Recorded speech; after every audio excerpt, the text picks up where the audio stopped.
할렐루야. 태교원 성결교회 우리 사랑하는 성도 여러분, 평안하십니까? 예, 평안하신 줄로 믿습니다. 그리고 우리의 영혼은 늘 주님 안에서 또 안전하다 하는 그 사실 여러분 잊지 않게 되기를 주님의 이름으로 축복드립니다. 먼저 간단한 교회 소식부터 전하고 오늘 예배를 시작하겠는데요.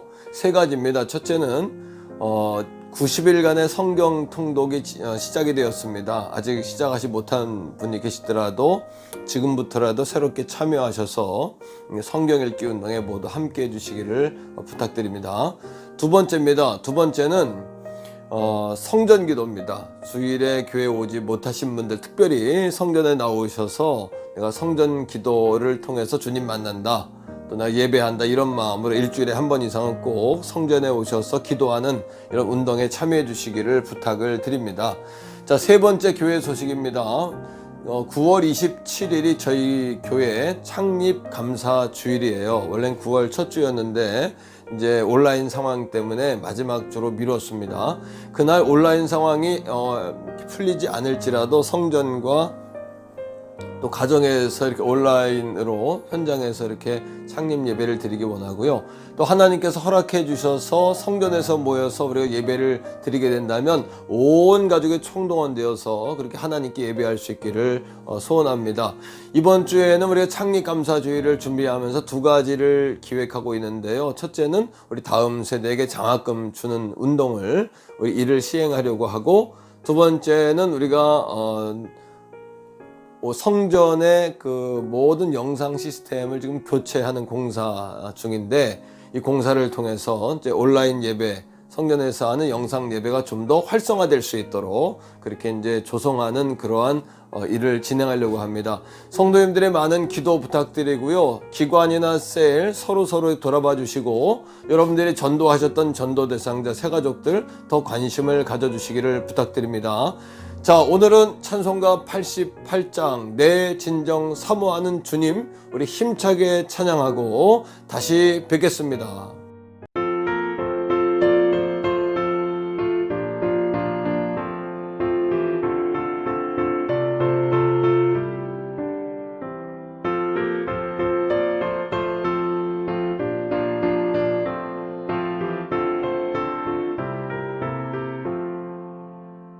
내 진정 사모하는 친구가 되시는 우주 예수님은 아름다워라.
아멘. 내 진정 사모하는 주님이십니다. 자, 오늘은 우리가 함께 하나님의 말씀을 나눌 때에 베드로전서 1장 14절로 16절까지의 말씀을 함께 봉독하고 주님의 말씀을 함께 나누겠습니다. 베드로전서 제1장. 너희가 순종하는 자식처럼 전에 알지 못할 때에 따르던 너희 사욕을 본받지 말고 오직 너희를 부르신 거룩한 이처럼 너희도 모든 행실에 거룩한 자가 되라. 기록되었으되 내가 거룩하니 너희도 거룩할지어다 하셨느니라. 자, 우리가 하나님의 말씀을 읽고 함께 다시 뵙습니다. 잠깐 기도하겠습니다. 사랑의 하나님 감사합니다. 우리가 계속해서 제자입니까? 라는 큰 주제를 가지고 제자 훈련을 받고 있습니다. 이 말씀과 예배를 통해서도 우리가 제자로 성장해 갈 수 있게 하시고, 오늘 하나님은 누구신가? 라는 주제의 말씀을 통해서 하나님을 더 넓게 높이 깊이 알 수 있는 은혜의 시간 되게 하여 주시옵소서. 예수님 이름으로 감사기도 드립니다. 아멘. 예, 감사합니다. 오늘 말씀의 제목은 이제 하나님은 누구신가? 라는 주제의 네 번째 시간입니다. 벌써 네 번째 시간이 됐는데요. 크게 두 가지죠. 하나님은 공유적인 속성과 비공유적인 속성을 가지고 계신다라는 건데요. 비공유적인 속성이란 사람에게는 없고 하나님에게만 있는 성품을 이야기합니다. 네 가지를 말할 수 있는데, 첫째는 영원하고 불변하시다라는 거고요. 두 번째는 하나님은 무소부재하시다, 계시지 않는 곳이 없다, 여호와 삼마시다 라는 말씀을 기억하셔야 되고, 세 번째는 전지, 네 번째는 전능하신 하나님, 이렇게 우리가 지난 주에 말씀을 배웠죠. 자, 오늘은 하나님이 가지고 계신 성품 가운데 공유적인 성품, 공유적인 것은 하나님도 가지고 계시지만 사람에게도 하나님이 요구하시고, 또 사람의 성품을 통해서도 어느 정도는 드러날 수 있는 성품이다 라는 거죠. 네 가지로 배우겠습니다. 첫 번째는 거룩하심이에요. 자, 거룩하심이 뭘까요? 거룩하심은 분리되어 있다, 또 구별되어 있다, 이런 뜻입니다. 여러분, 레위기 11장 44절로 45절의 말씀을 통해서 세 가지로 거룩함을 보겠는데, 나는 여호와 너희 하나님이라 내가 거룩하니 너희도 몸을 구별하여. 첫째는 구별한다는 겁니다. 죄로부터, 세상으로부터 나를 구별시킨다. 이게 이제 거룩이고요. 거룩하게 하고 땅에 기는 길짐승으로 말미암아 스스로 더럽히지 말라. 두 번째는 더럽히지 않는 것이 거룩입니다. 자, 세 번째, 나는 너희의 하나님이 되려고 너희를 애굽 땅에서 인도하여 낸 여호와라. 내가 거룩하니 너희도 거룩하라. 하나님께서 내가 거룩하니 너희도 거룩하라 라고 말씀하실 때, 거룩은 카도시, 히브리어로 카도시인데, 이 단어의 뜻은 뭐냐 하면 구별되다, 성별되다, 분리되다, 이런 뜻입니다. 종합해 보면 하나님은 거룩하신 분인데요, 죄를 미워하시는 분이고, 죄와는 구분되어 계시고 분리되어 계시고, 뿐만 아니라 죄를 책망하시고 죄를 심판하시는 분이시다라는 것을 우리가 기억해야 합니다. 자, 하나님이 이렇게 거룩한 분이시기 때문에 우리가 잊지 말아야 될 것이 있는데, 우리가 하나님 앞에 어떻게 나갈 수 있을까? 여기에 대한 답을 얻게 되는 거죠. 모세가 여러분 떨기나무에 불이 붙었을 때 하나님을 만나러 나가지 않습니까? 그때 하나님께서 내 신을 벗어라, 이곳은 거룩한 곳이다, 이렇게 말씀하시는데, 그 의미는 어떤 의미냐 하면, 내가 지금까지 살아왔던 방법을 내려놔라. 그리고 내 앞에 올 때 신발을 벗는다. 집에 들어갈 때 여러분 신문을 벗고 들어가잖아요. 그러니까 구별되었다는 이야기잖아요. 그러니까 하나님께 나올 때는 구별된 마음을 가지고 나와라, 이렇게 말씀하시는 거죠. 또 이사야 선지자가 하나님을 만났습니다. 근데 이사야가 뭐라고 이야기하냐면, 하나님을 만나면 축복이다, 이렇게 이야기해야 되는데, 화로다, 내가 망하게 됐다, 죽게 되었다, 이렇게 말씀을 하거든요. 자, 우리가 하나님을 만나게 되면 어떻게 되냐 하면요, 인간 스스로는 자기가 죄인인 것을 모르고 삽니다. 그런데 거룩하신 하나님 앞에 서면 우리 모든 것들이 투영이 돼요. 숨길 것도 또 감출 것도 여러분 없고요. 우리가 얼마나 겁쟁인지, 또 비열한 인간인지, 또 우리가 부족한 인생인지, 죄인인지를 보게 되는 겁니다. 그래서 여러분, 히브리서 12장 28절 말씀 가운데는 두 가지로 이야기합니다. 우리가 하나님께 나아갈 때 경건과 두려움으로 나아가야 된다. 그러니까 두렵고 떨리는 마음으로, 여러분 성전에 올 때, 하나님 앞에 하나님을 만나러 올 때, 여러분 세상에서 신을 신고 다니다가 집에 들어올 때 신을 벗고 들어오는 것처럼 구별된 마음으로 하나님 앞에 나오기를 축복합니다. 자, 두 번째는 이겁니다. 거룩하신 하나님은 의로우신 하나님이시다라는 거죠. 자, 의롭다는 이야기 참 어려운 얘기거든요. 자, 의롭다는 뜻은 뭐냐면 하나님은 절대로 옳으신 분이다. 절대 옳음이시다. 뭐 이런 얘기가 되겠죠. 자, 의에는 두 가지 의가 있습니다. 첫째는 정의가 있고요. 두 번째는 공의가 있어요. 자, 아모스 여러분 5장 24절에 보면 정의를 물같이 공의를 강물같이 라는 말씀이 나옵니다. 정의는 뭐냐 하면 하나님은 올바르지 않은 것을 뜯어 고치는, 바로 잡는 성품을 가지고 계신다는 거예요. 그러니까 우리가 정의 구현, 정의사회 실천 이런 얘기 하지 않습니까? 그러니까 하나님은 올바르지 않은 것을 올바르게 고치시는 분이다. 두 번째, 공의가 있습니다. 이 공의는 무엇이냐 하면은 하나님의 어떤 그 정의의 기준은 모든 사람에게 공평하게 해당한다는 거예요. 사회적인 지위, 남녀노소 상관없이 하나님은 공평하게 모든 사람을 판단하신다는 이야기죠. 자, 정의 하나님, 공의의 하나님은요, 그 정의와 공의를 나타내시는 강력한 의지로 여러분 죄를 심판하고 죄를 판단하시는 분이시다라는 것을 기억하셔야 됩니다. 그래서 질문입니다. 질문. 하나님의 의의 가장 강력한 상징이 뭘까요? 심판의 상징. 또 여러분 용서의 상징. 그 상징이 뭘까요? 예, 맞습니다. 그 상징은 바로 십자가죠. 하나님은 정의와 공의의 하나님이시니까 피 흘림이 없이는 죄사함이 없다 한 것처럼 죄의 대가를 치러야 되는 거예요. 그래서 구약에는 어린 양을 잡아 그 피를 제물로 드렸죠. 신약에는요, 예수 그리스도께서 십자가에 죽게 하심을 통해서 그분의 피를 통하여 우리의 죄를 심판하신 겁니다. 너희의 죄가 그렇게 악독한 것이다, 무서운 것이다, 이렇게 하는 우리에게 말씀하시는 거죠. 그리고 그것뿐만 아니라 우리가 그 십자가를 통하여 하나님께 나아갈 때 의로우신 하나님은 우리를 받아주신다는 거죠. 왜? 의로우시니까. 그것이 공의니까요. 우리가 회개하고 돌아갈 때 하나님은 받아주신다. 이것이 바로 십자가의 양면성이다. 이렇게 이야기할 수 있죠. 자, 그러나 의는 우리를 심판하는 데만 쓰이는 것이 아니라요, 우리를 용서하는 여러분 하나님의 이유 동기이기도 합니다. 자, 말씀 속에서 요한일서 1장 9절인데 만일 우리가 우리 죄를 자백하면, 자, 우리 죄를 자백하고 예수를 영접하는 것이 하나님이 만들어 놓으신 길이잖아요. 이 길에 순종하면 이 얘기입니다. 자, 미쁘시고 의로우사, 미쁘다, 약속을 지킨다, 의로우시다. 하나님은 의의 하나님이니까 죄는 심판하고 또 하나님께 나오는 그 우리의 어떤 그러한 순종은 받아들여 주시는 분이죠.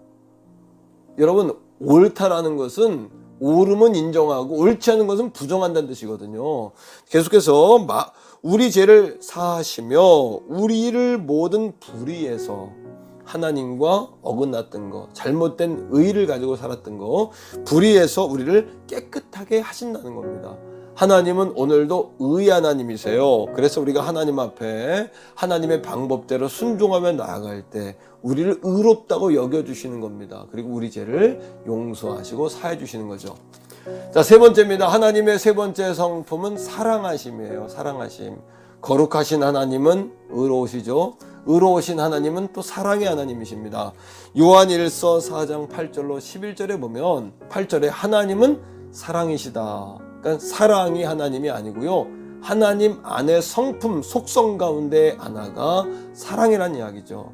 이 사랑을 세 가지로 표현하셨습니다. 첫째는 호의와 선대하심이에요. 탕자가 나갔을 때 그 아들을 기다렸던 아버지처럼 여전히 주님은 우리를 기다리고 계신다. 하나님은 우리를 기다리고 계신다는 겁니다. 자, 말씀 속에서 9절입니다. 하나님의 사랑이 우리에게 이렇게 나타난 바 되었으니 하나님이 자기의 독생자를 세상에 보내심은 그로 말미암아 우리를 살리려 하심이라. 우리가 믿지 않았을 때, 우리가 인정하지 않았을 때 이미 하나님은 우리를 위해 예수님을 보내주셨다는 이야기입니다. 두 번째는 은혜입니다. 은혜. 이 은혜라는 말은요, 받을 수 없는 사람이 받게 되었다는 이야기예요. 뭔가를 주셨다는 이야기예요. 물건을 주었던, 자격을 주었던, 힘을 주었던, 뭔가를 주셨다는 이야기입니다. 그래서 은혜를 받으면 우리가 여러분 힘이 생기고요. 은혜를 받으면 은사가 일어나고요. 은혜를 받으면 우리 안에 물질적인 세계의 문제가 해결되고, 질병이 치료되기도 하고요. 물질의 문제가 해결받기도 하고, 또 지혜가 부어지기도 하고, 그렇게 되는 거죠. 자, 10절에 사랑은 여기 있으니 우리가 하나님을 사랑하는 것이 아니요. 우린 자격이 없다는 얘기예요. 하나님이 우리를 사랑하신 거예요. 그리고 우리 죄를 속하기 위하여 화목 제물, 그 아들을 제물로 보내셨다. 예수님을 제물로 선물로 주셨다는 겁니다. 이게 은혜입니다. 그죠? 자, 세 번째는 자비예요. 자비는 은혜랑 좀 다릅니다. 은혜는 뭔가를 주신 거고요. 자비는 우리를 여겨 주시는 거예요. 불쌍히 여겨 주시고, 자녀로 여겨 주시고. 여러분, 자, 11절입니다. 사랑하는 자들아, 하나님이 이같이 우리를 사랑하셨다. 사랑해 주시는 거예요. 예, 긍휼히 여겨 보아 주신단 말입니다. 우리도 서로 사랑하는 것이 마땅하다. 이렇게 말씀하고 있죠. 마지막입니다. 거룩하고 의롭고 사랑이신 하나님. 그 하나님은 이 모든 것들을 우리에게 약속으로 주시는 하나님이세요. 자, 따라합니다. 신실하신 하나님. 예. 자, 신실하다라는 의미를 제가 해석해 드릴게요. 당신이 안전하게 기댈 수 있는 믿을 만한 분. 이게 신실함의 의미입니다. 우리가 의지할 만한 분, 믿을 만한 분, 믿을 수 있다. 그분은 믿을 수 있다. 왜요? 민수기 여러분 23장 19절에 있는 말씀처럼 하나님은 인생이 아니시니 시건, 잘못 말한 법이 없으시고요. 하나님은 여러분 인자가 아니기 때문에 후회가 없으시답니다. 그리고 하나님이 약속하신 것은 천대까지 이루어 주신다는 거예요. 자, 신명기 7장 9절 10절인데요. 그런즉 너는 알라 오직 네 하나님 여호와는 하나님이시요 신실하신 하나님이시라. 약속을 지키는 분이라는 거예요. 그를 사랑하고 그 계명을 지키는 자에게는 천대까지 그 언약을 이행하시며 사랑을 베푸시고요. 반대로 10절 그를 미워하는 자에게는 당장에 보응하여 멸하시나니 이렇게 말씀하세요. 그러니까 여러분 하나님께 즉각적으로 회개하며 가야 됩니다. 그렇지 않으면 광야 학교에 들어가는 수가 있어요. 그러면 40년 70년 걸립니다. 3대 4대까지도 갑니다. 그러니까 여러분 우리가 오늘 하나님 앞에 무엇을 심어야 될까요? 하나님 앞에 사랑을 심어야 되고 믿음을 심어야 돼요. 우리가 하나님을 사랑한 즉 내가 너를 건지리라 하셨잖아요. 내가 내 이름을 알아준 즉 내가 너를 높이리라 약속하셨잖아요. 그러니까 하나님 앞에 우리가 범죄했을 때는 즉각적으로 회개해야 합니다. 뿐만 아니라 여호와는 자기를 미워하는 자에게는 지체하지 아니하고 당장에 그에게 보응하신다라고 말씀하세요. 무서우신 하나님이시죠. 하나님 약속을 이루시는 신실함에도 양면성이 있는 거예요. 축복에도 신실하시지만 우리를 심판하시는 일에도 하나님은 신실하시다. 제자들이 하루는 예수님께 이렇게 묻습니다. 예수님, 저 무화과나무가 말랐습니다. 예수님이 전날에 무화과나무를 저주했거든요. 왜요? 열매 없는 무화과나무였기 때문이었죠. 자, 그때 예수님이 제자들에게 이렇게 이야기합니다. 하나님을 믿으라. 무슨 얘기일까요? 하나님을 믿으면 너희가 이 산을 바다로 던지우라 하면 바다로 던져질 것이다. 내가 말한 대로 지체하지 않고 그대로 될 것이다. 이렇게 말씀하고 계세요. 이 말씀 마가복음 11장 22절의 말씀을 중국 선교의 아버지였던 허드슨 테일러는 여러분 이 말씀 이렇게 풀었습니다. 하나님을 믿으라. 이 말씀을 하나님의 신실하심에 매달리라. 오늘 저와 여러분들에게 주는 메시지 아닐까요? 우리가 붙잡아야 될 건 뭐냐 하면 하나님의 신실하신 성품이에요. 변하지 아니하시고 축복하시고 인내하시고 우리와 함께 하시는 그 하나님 말입니다. 여러분 이것이 부흥입니다. 마틴 로이드 존스 목사님 목회자의 스승이라고 말하는 그분은 부흥을 이렇게 이야기했어요. 인간의 묘기를 내려놓고 신실하신 하나님께 매달리는 것 이것이 부흥이다. 그럴 때 하나님께서 망령되이 일컬음받고 부끄러워지고 땅에 떨어진 하나님의 이름을 스스로 높이시고 이게 부흥이라는 거예요. 하나님의 이름이 높아지고 하나님의 영광이 나타나고 우리가 하나님 영광 받아주세요. 하나님 이름 높임을 받으세요. 이렇게 고백할 때 하나님의 놀라운 임재가 나타나고요. 하나님이 일하신다는 거예요. 그때 원수는 떠나가고 우리 앞에 요새는 무너질 것이고 또 우리 앞에요 모든 문제는 평지가 되어지는 놀라운 역사가 일어날 줄로 믿습니다. 그때 바로 50년, 100년 동안도 이루지 못한 일을 하나님은 하루아침에도 이루실 수 있고요. 10,000명, 10만 명, 여러분 수조 원의 돈을 가지고 할 수 없는 일도 하나님은 지금도 하실 수 있다.